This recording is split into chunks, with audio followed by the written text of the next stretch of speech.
What is up, everybody? RandomRandomMan here, bringing you another video during this current quarantine era. I hope everyone out there is continuing to stay safe and be well during this unpredictable time, as I am bringing a special video of sorts. Yes, if you've been following me during this whole pandemic lockdown, you would know that I've said that multiple times already. But this time, I do truly mean it in this being a special video of sorts. Because, as you can tell by the title, I am going to be doing a reaction to something that got this channel its start, at least the current state of it, where I am mainly reviewing movies. As today, when I upload this video, May 30th, 2020, marks the 10-year anniversary of when I uploaded my first 2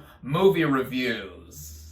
For those of you that aren't longtime viewers of mine, and to give a bit of backstory as to how I started out on YouTube as this very small-time player, and still very small-time now, over the course of a decade I've been on YouTube. I've only accumulated north of 300 subscribers, but I'm not in it for the clout or the money. I just like doing this for fun. But anyway, to give a bit of the backstory, I created this YouTube channel, RandomRandomMan, all the way back in 2008, specifically in December of 2008. December 28th, 2008 is where my now so-called famous name of sorts first emerged as my YouTube channel handle. I had been on YouTube a little bit beforehand, mainly surfing through various videos since spring of 2007, and it had barely occurred to me on December 28th, 2008 to create my YouTube channel. Even with that, I didn't make any videos until 2009, the following year, where you can see, if you go back to my earlier videos on YouTube, even with the playlist indicating what I was doing, that I was doing reviews not for movies, but for Lego sets. You can see that my first Lego set review was uploaded, I think on Christmas 2009, actually. Yeah, Christmas Day 2009. And I continued doing so for a little bit. And then a few months later, now in May of 2010, I decided to get in on the movie reviewing game, as I had been following for a couple of years at that point a bunch of famous movie reviewers on YouTube who have now exploded into giants today. And I wanted to give a little bit of my insight on 2 films I had seen earlier that month. So that is why you currently see the TV in my room behind me turned on. Usually it is off for most of my videos, actually. I don't think I've ever done a video with that screen on, as I'm going to be viewing my first reviews through there and giving my reactions as to what I think of my first foray into the movie reviewing game on YouTube. So with that, I am going to switch to a new angle right about now. Hello from the other side, literally, as this is the side of the room that you all don't see. That is where my camera, or my phone specifically, is facing whenever I talk in front of you and doing movie reviews, but now I've switched it over and having it situated on my bed. One thing I will say before jumping straight into my reactions to this video is that I do apologize for not having a very fancy setup, no screen recording technology, with me in a separate window watching the video within a browser, as it kind of goes into the style of movie reviews that I did when starting out making them back in 2010. If you don't know, again, if you're not a longtime viewer of mine, and to give even more history, I started out doing movie reviews on YouTube as strictly audio-only reviews, where I just had a picture of the movie I was reviewing on screen while talking into a microphone, giving my improvised thoughts on the film. And I still do that kind of to this day, where I just improvise on camera right in front of you while editing stuff together. I actually used to script my audio only reviews, writing them down, when I did jump back into YouTube in 2014. I was on and off for a few years in between 2010 and 2014, but I decided to get back into reviewing movies with the same audio-only setup, and then eventually I switched over to this on-camera format with my review for Guardians of the Galaxy in August 2014. Wow, it's been that long since that review as well. So yeah, without further ado, let's just dive right into this thing. Oof. I'm a little nervous, actually. I haven't seen this video in years. And I also apologize if you hear any noise in the background. It might be my PS3 down there. It's about as old as my YouTube channel. My brother and I got it in 2008. It's one of those fat PS3s, if you know what I'm talking about. Yeah, and I'm controlling the starting and stopping with my PS3 controller. So, 3, 2, 1, go. Okay, I'll start away right here.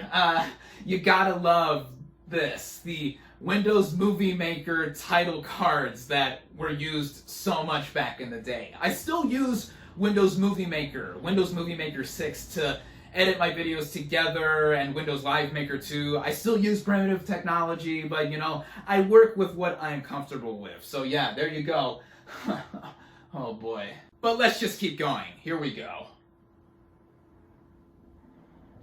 Yep, spoiler alert if you saw that on the screen.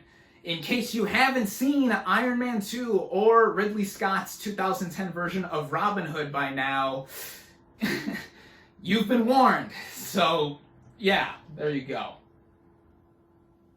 And I do say that on screen as well. Hey, this is RandomRandomMan coming to you with not a Lego review this time. Oh my god. Okay, let's just take a moment to make fun of my pubescent voice here. I was 12 years old doing these videos, everyone. Yeah, my voice has clearly deepened a little bit, since I've made this video. Oh my god. And you can also tell that the mic was really sensitive, so, oh wow. In fact, I actually have, if I can reach over, the exact microphone I used here to record this review, and I also recently did my thoughts on current movie theater movies going straight to VOD when, you know, the pandemic lockdown first started. So yeah, this is it, a Logitech microphone that was originally used for Guitar Hero and Rock Band.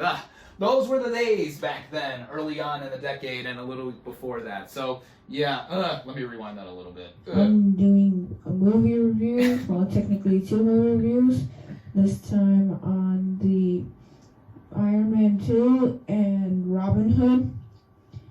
I'm doing these 2 reviews because I want to let you all know what I thought of the 2 movies I saw earlier this summer movie season. So I'm going to start out with Iron Man 2.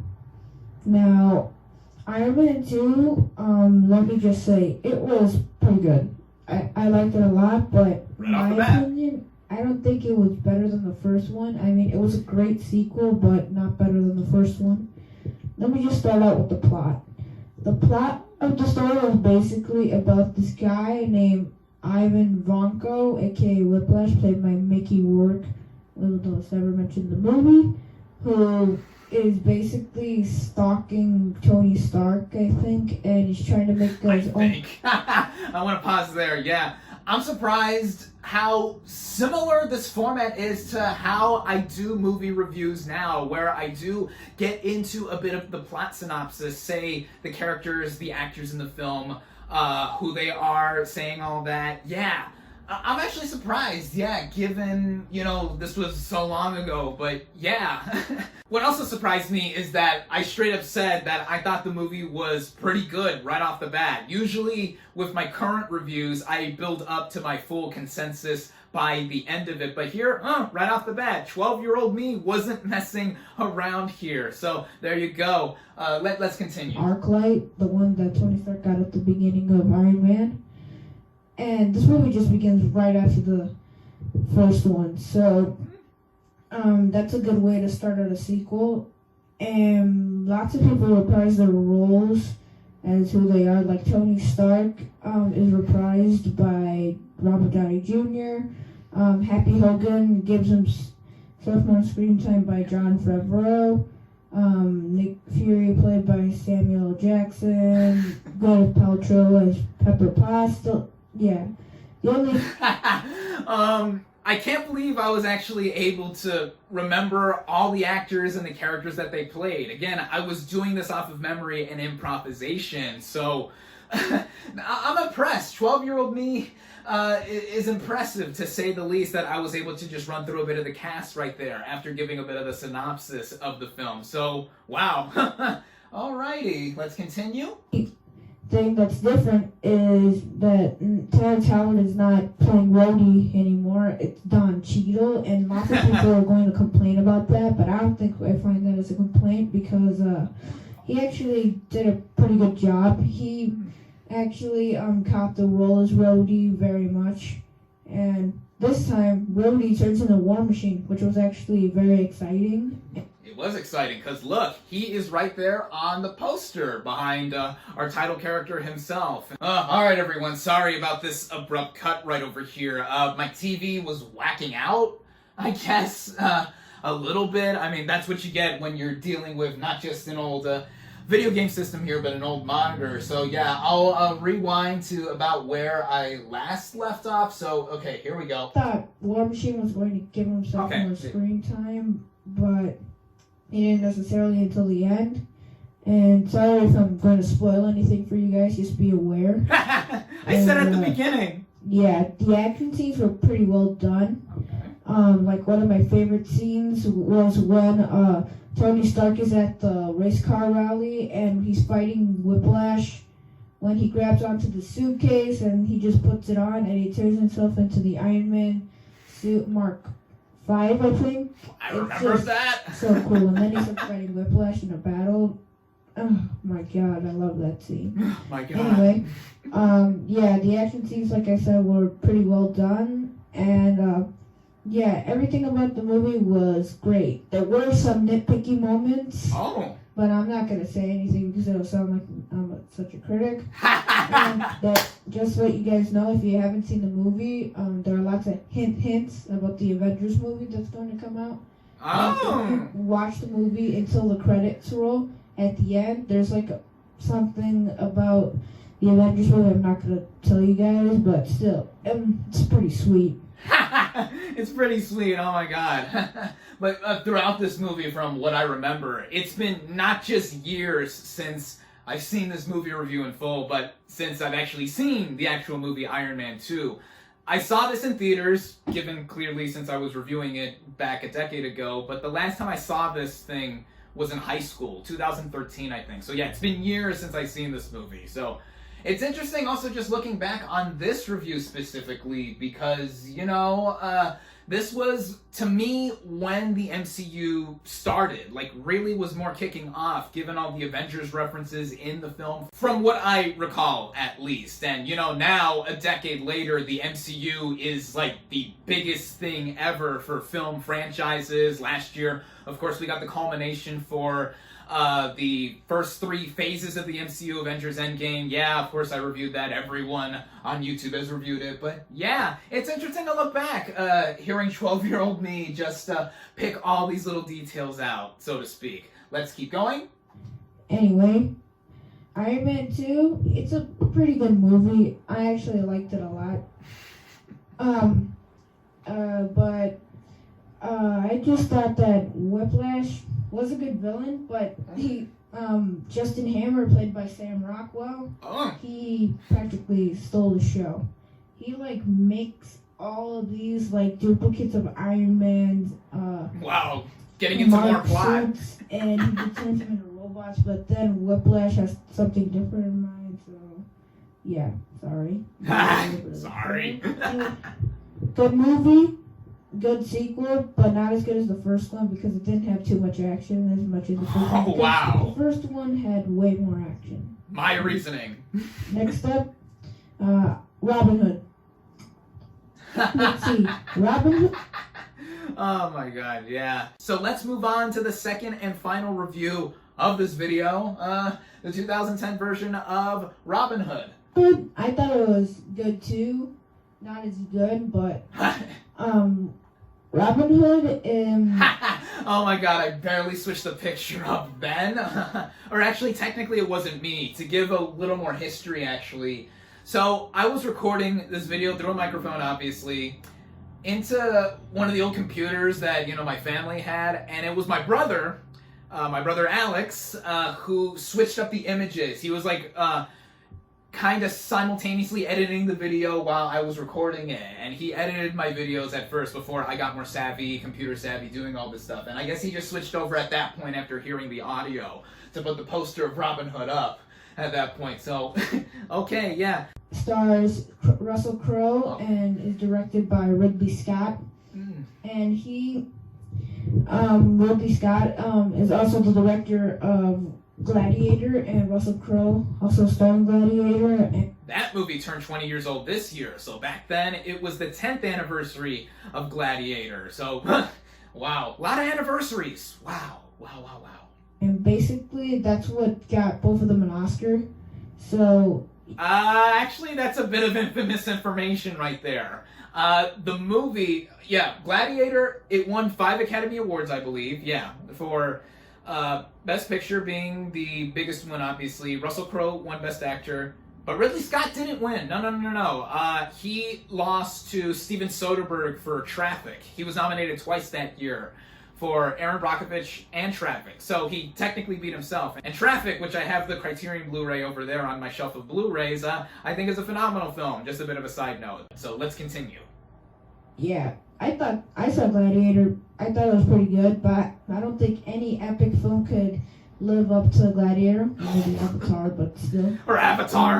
And that's Robin Hood. Robin Hood, I liked. It was an epic, not necessarily an epic, but with lots of English history, which is not a complaint because I actually love history a lot. So. I love history a lot. Yeah, even 12-year-old me. And now, given as of last year, I graduated from college with a BA in history. So, wow, I told the future in this video somewhat. Wow. Oh. Oh, wow, yeah. A lot of stuff, a lot of firsts in foretelling the future here with Iron Man 2 in the MCU later, with the then first Avengers movie, and now Robin Hood in history. Let's keep going. My favorite subject. And anyway, the plot of the story was basically about Robin Longstride before all of the other Robin Hood movies. The end of the Robin Hood movie is the beginning of all the other Robin Hoods.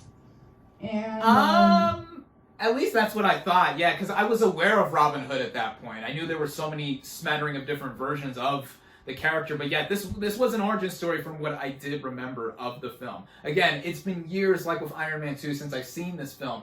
I haven't seen this since theaters, I think, so I wonder what 22-year-old me now would think of this film in 2020. Moving on, though.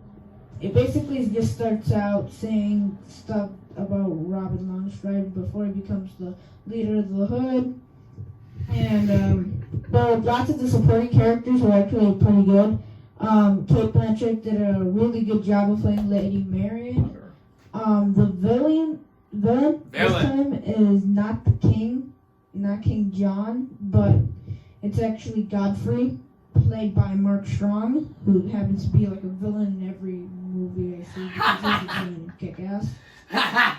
Yeah, even back then, I knew he was the villain in Kick-Ass, and recently reviewing Kick-Ass for its 10-year anniversary last month in the middle of April. Yeah, I said there, he's a villain in just about everything. He's best known for villains. And even back then, I knew that he was well known for villains too.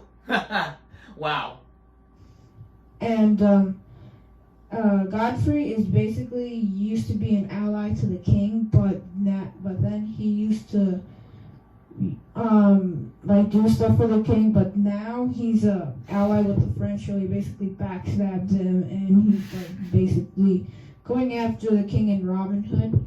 So the king is not allied with Robin Hood necessarily, but until the end, he wow, I really spoiled this.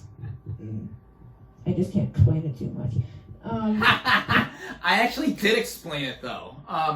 Back then, to give a little bit of YouTube history here, there used to be annotations, things like annotations, speech bubbles that you could put on the screen of the video after the fact that you've uploaded it, in case you wanted to add like a extra detail that you missed the first time. So like I do remember this. Earlier in my Iron Man 2 review here, I did add that Scarlett Johansson played Black Widow because I initially forgot that, even though I memorized all the other actors and the characters that they played. But now, it's been years since YouTube got rid of annotations anyway. I know they're still here, like if you put a link on the video itself or something like that, but yeah. So, I didn't mean to do that. But yeah, I put an annotation here that giving another spoiler as to what happened involving the King John, who is played by Oscar Isaac. I didn't notice that because, he wasn't bigger until 2015 with Ex Machina, Star Wars The Force Awakens. But let's finish this up. Scenes were actually pretty well done. The beginning was very good, and if you saw the movie, you know what I'm talking about. But the ending, that's where I thought it was pretty good. I'm not going to spoil anything. The action scenes with the archers, that was pretty good. Towards the middle, I started getting bored because sometimes the middle of movies start getting a little bit dull, but still. Dull. Anyway, I liked Robin Hood. It was pretty good. Not as good as Iron Man 2, but still. Oh, the microphone. Anyway, to wrap up this review, I'm going to give Iron Man 2 an 8.75 out of 10, and I'll give Robin Hood an 8.5 out of 10. Wow. Let's back up. Let's back that up a little bit. This review, I'm going to give Iron Man 2 an 8. So look at that. This was my old rating system. Now of course, if you keep up with my reviews, I rate movies out of 5 stars. Out of 5 stars with decimals, but I only do, 2.5, 3.5, 4.5, what have you. I don't do this kind of stuff where I do like 3.75, 4.25. No, none of that. I kept it more simple now. But wow! So these were the scores I gave to these films. Again, it's been years since I've seen either one of these movies, so I don't know how they would hold up. So yeah, let's see my little outro here. 75 out of 10, and I'll give Robin Hood an 8.5 out of 10. This has been RandomRandomMan. I'll catch you later on the next review, probably a Lego review. Anyway, thanks for watching. Please like, comment, and subscribe. Bye. Oh, probably a Lego review. Wow. And I think 12-year-old me was right. I think I did end up doing another Lego set review after that. But there you have it. That was my first foray into reviewing movies. And with this outro here, I kind of kept it the same as I've been doing for years now. I always say, and I'll catch you on the next movie review. And I kind of said something along those lines here. Please rate, comment, subscribe. I also said as well, I kind of do a variation of, like this video, comment what you thought of, subscribe to my channel for more. And wow, just wow. I know I've been saying that a lot throughout this reaction video, but really, that was, quite something. And it was nice. It was nice to go back down memory lane, seeing how I started out here on YouTube, and eventually hundreds of reviews later. Actually, if you can't see it from here, it says 326 videos. So over the past decade, I have made over 300 movie reviews. Wow. Some reviews I did double up on. I did do multiple reviews in one for some videos, like of course this video being my first 2 movie reviews here, and then recently when the whole pandemic lockdown just started, I did a double feature review for the original Suspiria and its 2018 reimagining. So now that we've gotten the reaction out of the way, let's switch back to the main camera angle for the outro right about now. There you have it. Those were my reactions to my first 2 movie reviews. If for whatever reason you want to see the full uncut video where I review Iron Man 2 and Robin Hood, I will leave a link for that in the description. And yeah, that's just about it. Thank you all. As as always, for watching. Be sure to like this video, comment your thoughts on my thoughts to my first movie reviews, social media links in the description. Subscribe to my channel for more, and I'll catch you on the next movie review.